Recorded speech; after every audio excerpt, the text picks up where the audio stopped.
The role of Hezbollah in Syria is coming under fierce criticism. Lebanese television has broadcast a funeral held for a Hezbollah fighter killed inside Syria.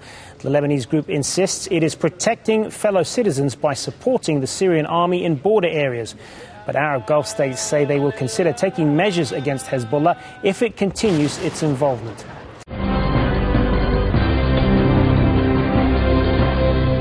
Government troops have been attacking positions in the suburbs of the Syrian capital Damascus and the border town of Qusayr.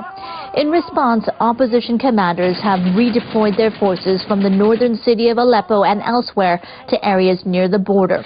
They say those units have crossed into Lebanon and have engaged fighters from Hezbollah. Security sources are reporting some casualties in the eastern town of Baalbek.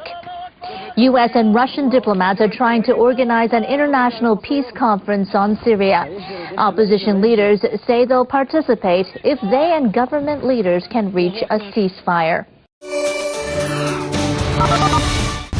Concerns growing over the fate of civilians trapped in Qusayr. Qusayr, a town in Syria alongside its border with Lebanon, in which clashes have been intensifying. It's a town where Hezbollah fighters have been fighting alongside Syrian regime soldiers, clashing with Syrian rebels there. It's a very strategic town. It's an area that both sides in the conflict have been trying to take control of the past few weeks.